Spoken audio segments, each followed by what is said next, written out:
600 mm jeb 60 cm. Tik mazs sliežu attālums, šķiet kā gan uz tik šaurām sliedēm var turēties vilciens, pārvadājot kravas un arī cilvēkus. Izrādās var. Latvijas teritorijā tā bija visšaurākā, jebkad eksistējušā dzelzceļa sistēma.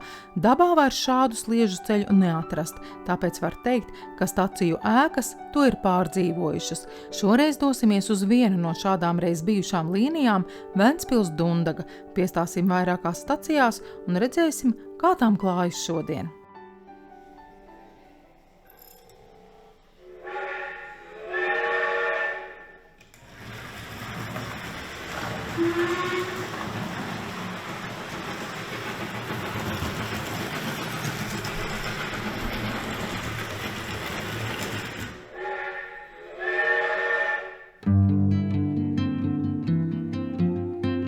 Lai ieraudzītu, kā izskatās 60 cm platas sliedes un vagoni, kādi pa tām kursējuši, jādodas uz Piejūras Brīvdabas muzeju Ventspilī.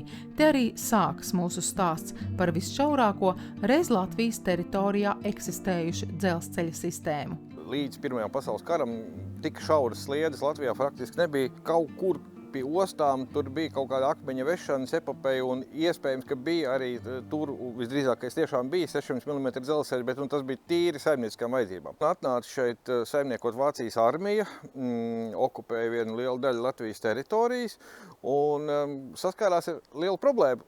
Nav pa kurieni pārvietot, teiksim, smago tehniku, nosacīts smaga, bet lielgabals smags, kā iestājas rudenis lietavas vai pavasara šļūdonis atkusnis, tā viss tas grims lejā.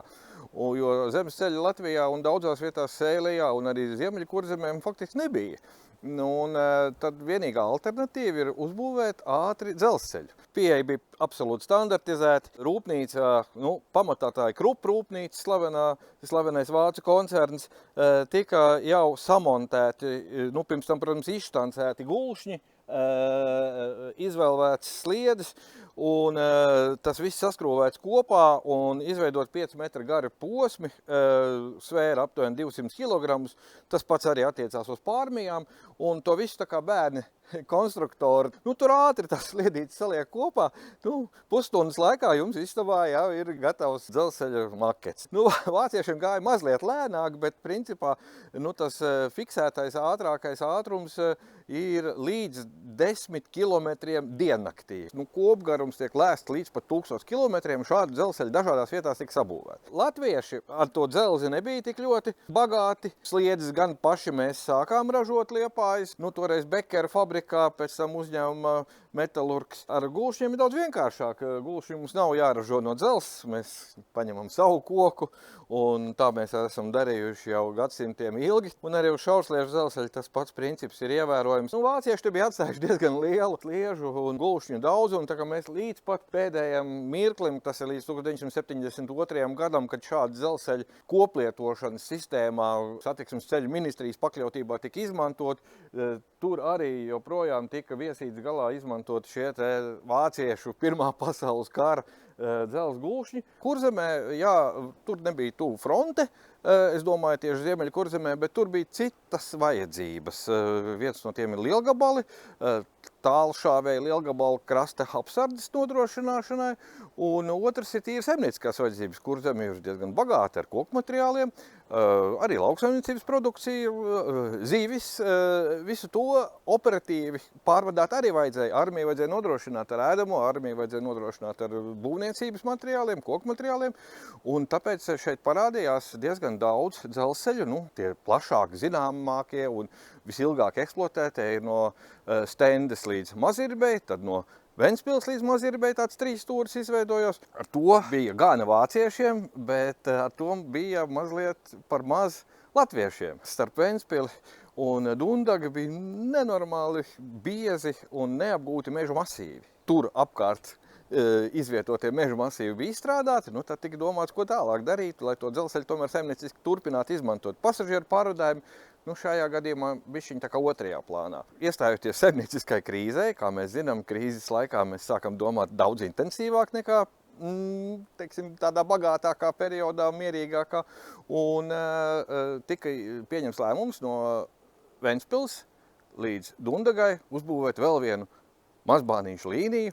Nu jau ar tādu domu, ka tur varētu pēc tam būt varbūt mazliet platāks dzelzceļš. 1932. gadā tika uzsākti pirmie priekšdarbi, tikai tur bija lielas problēmas ar akmeņiem. Jo izrādījās, ka tieši mērot caur Antas mežu masīviem šo te dzelzceļu cauri it kā neapgūtiem mežiem, neviens nevarēja paredzēt, ka apakšā ir tādu milzīgu akmeņu, kurus nevarēs īsti pat 2, 3 pacelt, tad tas radīja zināmu aizķeršanos. Sliedes jau vairs nav šajā posmā Ventspils Dundaga. Nē, tās tur nav 60 gadus, bet ir stacijas. Un tas, manuprāt, ir ļoti simboliski un arī neparasti, kad joprojām kartē skatoties, piemēram, jūs redzat Lonastes staciju. Vārds dzelzceļš tur, protams, vairs nav ietverts nosaukumā, bet arī Virpes stacija, jebkurā gadījumā kartē mēs redzam, ka tās ir stacijas joprojām. Tad stacijas ir pārdzīvojuši dzelzceļu. Krietni. Pope ir kaut kur vidēji dienā 15 pasažieri iekāp. Neskatoties to, ka atrodas diezgan tālu no ciema centra, pasažieru skaits bija priekš mazbānīšu mērogiem ļoti iespaidīgs.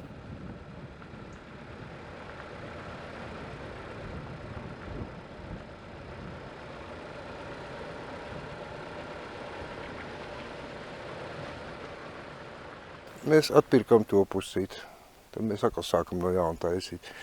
Un tad pēc tam šitā kundzīte aizgāja, un tad mēs arī šito pusi nopirkam. Man tur ir bildīts, var salīdzināt. Es varu apmēram parādīt, kur mēs stāvam pašlaik. Šeit. Kur tas cilvēciņš. Jā. Tiek izzāģēts mežs, tualete ir, pastēka ir. Viņi tur aiz tās ābeles bija. Ir bijusi. Un tagad ir nav. Bet stacija vēl nav. Tikai tiek izzāģēts laukums, sliedes ir, tualete, pastēka ir, bet stacija nav. Stacijai te kaut kur jābūt. Nu, te. Nu, reku ir. Reku tas lievens. Lieventā, reku ir. Šitien tā ir tā tualete. Es nemaz nezināju, pēc kādu 5 gadiem tikai atrādu, viņi bija vāgi ieaugus krūmos, un es ar traktoru iegāzos tur iekšā, es tur līdzināju. Un tie pamati jau bija, kapitāla pamati, un tad tas dziļums ir kaut kur tā. Un, ko te es viņus jaukšu nost un uzcēlu, un tur pēc tam apskatīsimies. Varētu būt, ka uz atklāšanu tas ir. Jā, jo izrotāts viss ļoti skaisti ir. Un šie, kas te dzīvoja, cilvēki? Tas ir, es domāju, personāls, tur var tas priekšniekam kundze vai kas. Jā, priekšniekam pašam ar maliņu vēl redzam. Jā. Reku tas vagoniņš, kad vēl nebija stacija. Pat 2 sliedes. Jā, man šķiet, ka varētu būt, kad 3. arī bija tā krautu. Tas ir 56. gads. Tur malku. Pasažiernieks arī laikam, jā. Tā, vēlāk mēs aiziesim pie šitā koka. Šitien to koku stādīja Latvijas virsmežzins, kad stacija atklāja. Reku ir tas kociņš, ko viņš stādīja iekšā. Cik liels, un cik mēs varam apķert pa 2? Pa 2? Kur tu esi? Apmēram var. Apķert, jā. Tad mēs varam šitā parādīt, kā izskatās. Jā, šitāds ir tagad, jā. Reku viņi ir. Tepat ir atjaunot ar Eiropas naudu. Skatos. Butaforija. Nē, tas uzraksts ir īsts, bet tas man no bijuša darba, un tā viņš mētājās tur šefam uz palodzi. Un ko viņš tur mētājās uz palodzi? Patiesībā tur nav Eiropas naudas. Nē, tā ir mana nauda. Nekas jau tur īpaši ne. Tie pamati bija, te bija tā iejauts, ka es nezināju ilgas gadus, ka tur tie pamati ir. Ko te es viņus jaukšu nost, tādu kapitāla pamati, uztaisīja grīdu virsū, mazums, kas kāds neiekrīt. Kas te man traucē būdiņi? Tas jumts varētu būt līdzīgs, tas pīķīts, bet tās toaletē jau tās durvis, cik es zinu, bija, durvis jau nebija, 2 ieejas tādi, un tad tā ieiet iekšā, un tad tur. Bet pilni viņi bija piemesta visādiem lūžņiem. Arturs vēl teica, viņš teica, tur roc ārā, tur no kāra laikiem vai būt kaut kas labs. Znots tikai nedēļu ņēmās, kamēr viss izkrāva ārā, pēc tam pa čupiņai meklēja. Neko neatrādā. Plāni jau vēl ir, bet šādi tādi pārmies te grib nolikt. Bija man kaut kāds sliedes arī te, bet man teica, ka muzejs savācīja. Reku, metāla gulšņi. Tos te man znots te rokā ārā. Teiksim, te patās tur aiz vārtiņiem. Stacijas priekš bija ar tērauda gulšņiem, bet tālāk bija koka. Ne jau katrs dzīvo stacijā. Nu, teiksim, tā aura ir kaut kāda. Tas ir konkrēti.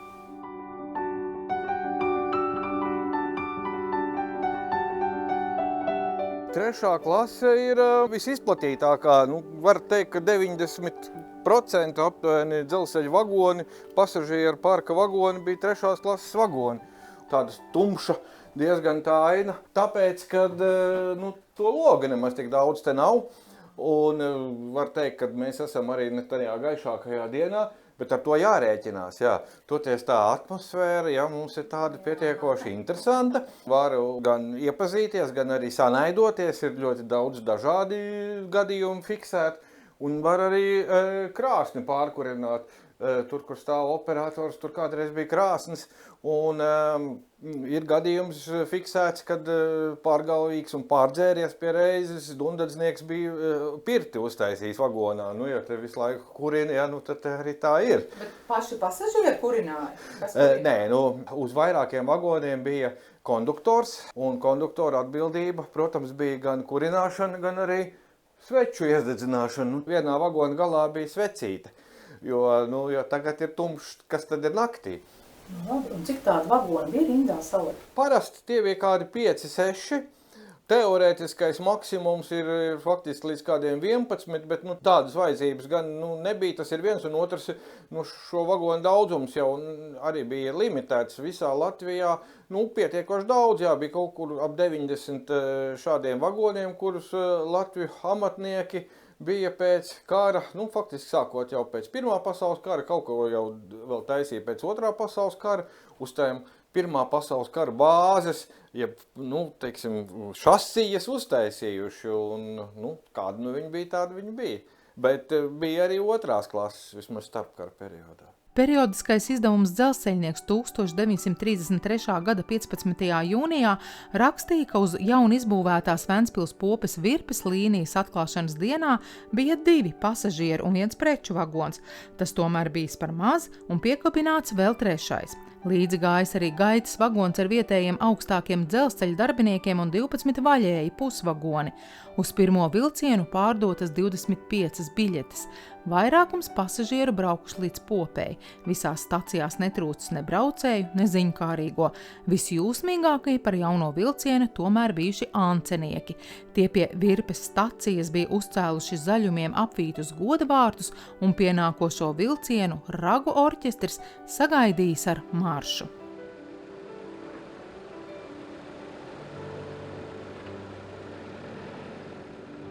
Mēs gan bijušajā Virpes stacijas ēkā nevienu nesatiekam, bet redzam, apdzīvots te ir, un arī ēkā vēl saglabājušies dažādi elementi no tās sākuma gadiem. Bānīšu ceļš te ir gājis. Jā. Tur ir, protams, kaut kas jau ir norakts, jā, jo bānītim bijis visdrīzākais uzbērums vienā līmenī, jā. Protams, šauru bānīšu uzbērumu ceļu neuztaisīs, tāpēc ceļš ir, teiksim, nosacīti paplatināts, nojaucot tos uzbērumus, bet principā trase ir šī līdz pat Lonastei. Tikai vienā vietā pārtrūks. Savādāk mēs varētu aizbraukt.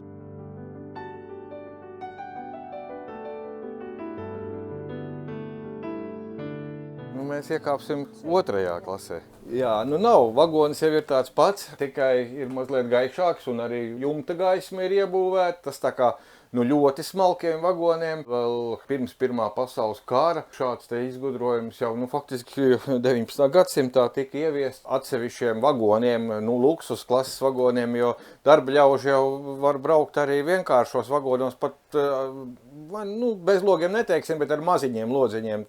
Bet tiem, kas maksā vairāk un 2. klases biļete atšķīrās ar kārtu, tur nebija daži centi vai santīmi, toreiz tas bija diezgan iespaidīgi, tā aptuveni 30 kaut kur procentu vai pat vairāk robežās, jā, bet toties komforts. Mazbānītis laba alternatīva, kur to vēstuli iemest tieši vagonā, un jau ceļa laikā atbildīgais, un tie darbinieki nebija dzelzceļnieki, bet tieši pasta darbinieki, sašķiro un jau gala stacijā jau novirza tālāk, uz kuru pusi vajag. Tā kā pasta vagonis tas bija, iedomājieties, tas faktiski nes vēstis, ja, tas tā kā mums sociālajie tīkli šobrīd, tāpēc arī mazbānīti katrā stacijā, nu ne tikai tie, kas gaidīja vēstules, bet principā tas bija lielākais dienas notikums sagaidīt, gan arī visi ciemi iedzīvotāji.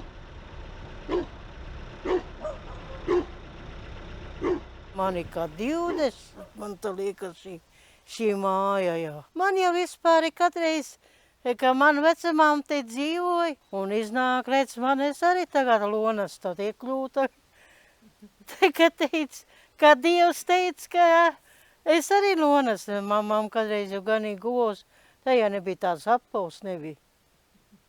Ap basam kājam. Man vecamām dzīvo tur pāri. Tur, kur ir tagad saimniecība, tur kādreiz kolhoza māja bija kādreiz. Katram slaucējam bija 10 govs bija kādreiz. Kādreiz jau viņa ar rokam slauc, kādreiz vecamām. Te gājis tas bānītis? Man tā liekas, ka tur jā. Kur ir aizauguši tagad. Jo tāpēc, ka viens te ir, kas pīks tur uzklauku te, ka tie vēl bijis tie bleķiņi tādi. Uzspīgs, ka tur ir bijis bānīts, un arī bijis tie slieds arī bijis. Un kā tad ir dzīvot stacijas mājā vecajā? Es no sākuma biju savādi vīdnozām, tagad es jau pirāts. Tā kā ja teica tā, labākai nekā pilsēta, man pilsēta nepatīk. Iedzīvo, bet pilsētas iesīga. Drošāk arī ir uz laukiem nekā uz pilsētu. Ieremonte. Vajag par daudz jāprasa, ka treptelpa vajag remonte, tas, ka krīt mūra ārā. Ir jau redz, kā nokrituši arī zeme tie zirdziņi, ka bija. Tani puse vēl ir turas, un šī puse ir. Da to lielo vētru. Viss sagāsta. Mūriņa. To jau es neliek iekšā man vedekli, un domā, ka viņš ir runs. No mūriņam būs bērnis, teica. Jā. Tas skatās, ka būs uz to lietu, ka tas skudrs briesīgi lien. Uz lietu parādās.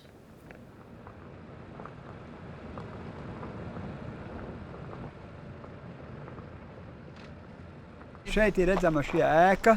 Un ir tas labi, ka it kā vēl tagad tā nav nokrāsota tā fasāde. Te var redzēt, kāda viņa izskatījās. Arī es atceros pirms 50 gadiem, kad šeit Dundga ierados. Sākumā atremontē uzlika, teiksim, jumtu, un tagad ir atlicis arī pareizi nokrāsot fasādi. Ja? Šeit bija perons, te viss tās lietas, un tad viņš nāca, pagriezās tā, un šitādā veidā viņš devās uz Ventspili, un tad otrā pusē sadalījies un devās uz Mazirbi. Tā ir tas punkts Garlaukos, tās vieta, kur tas notika.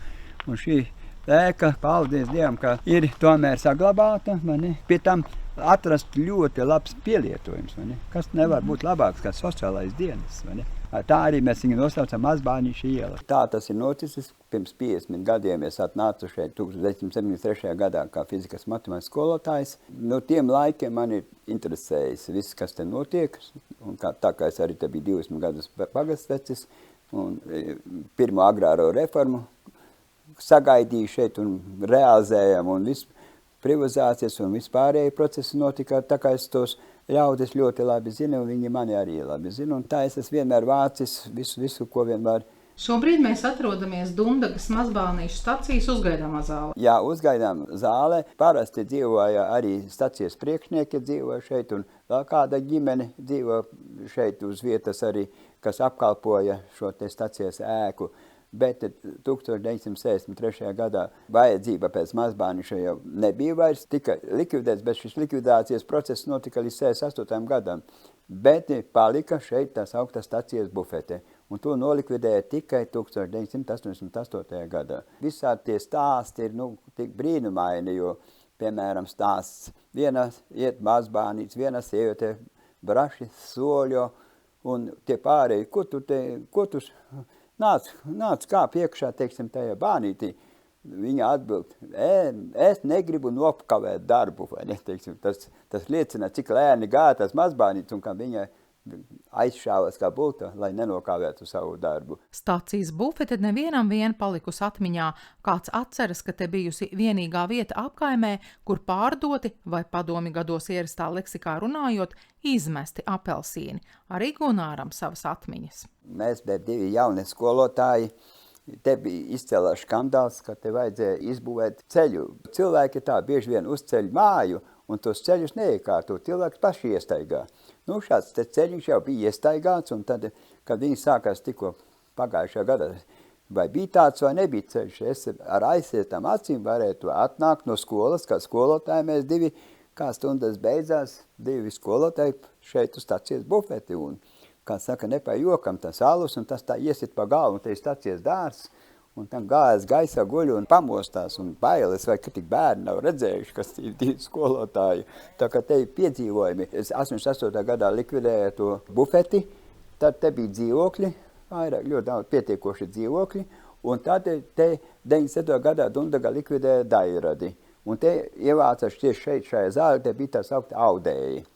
Un vēl Skaidrīte Ozoliņa, kurai meitiņa Anže lasa ziņas, Kristīna Anže, zina, 3. programma. Viņa te ar saviem audējiem visiem te darbojas.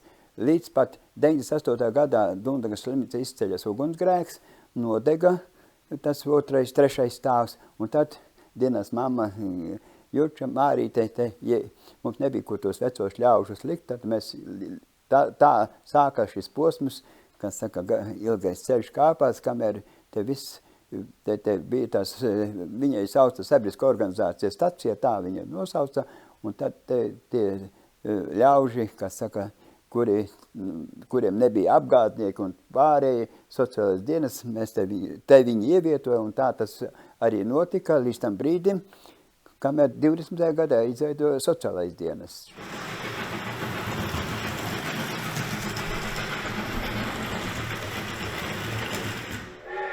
Tas pirmais nopietnais signāls, ka šādi šausliežu dzelzceļi turpmāk vairs nebūs vajadzīgi, nu, tas atskanēja 1950. 60. gadu mijā, jo jau atsevišķās vietās tie tika aizslēgti, ja bija pārtraukta tur vilcienu kustība. Un tad nāca 1961. gads, kad faktiski visā Latvijas teritorijā tika pārtraukta pasažieru pārvadāšana pa šiem dzelzceļiem. Nu, ar autobusu spēkoties mazbānītim bija ļoti grūti, pie vidējā ātruma aptuveni 15 km/h. Nu, autobus tomēr pat jebkuru ceļu gandrīz vai brauc ātrāk. Nu, un tā fleksibilitāte, mazbānītis nevar iebraukt kādā apdzīvotā konkrētā vietā, apmest riņķi un braukt atpakaļ, ja, tur, kur tās stacijas ir, kur faktiski vācieši Pirmā pasaules kara laikā viņas izveidoja, tur viņas arī palika. Konkrēti runājot par Ventspils Dundagas dzelzceļu, tas pirmais bija jau 1961. gadā, kad Ventspilī uzbūvēja pieostas rūpnīcu, un tad mazbānītis izrādījās traucēklis jaunajai dzelzceļa infrastruktūrai, placliežu dzelzceļa infrastruktūrai, bet 1963. gadā visa tā kustība pa visu dzelzceļu līdz Dundagai no Popes tika slēgta. Nākamajā raidījumā dosimies uz 3 Lietuvas pierobežu stacijām – Eglaini, Zemgali un Meiteni, un stāstīsim, kā klājas reiz valsti reprezentējošām ēkām, kas bija pirmās, ko ieraudzīja iebraucēji.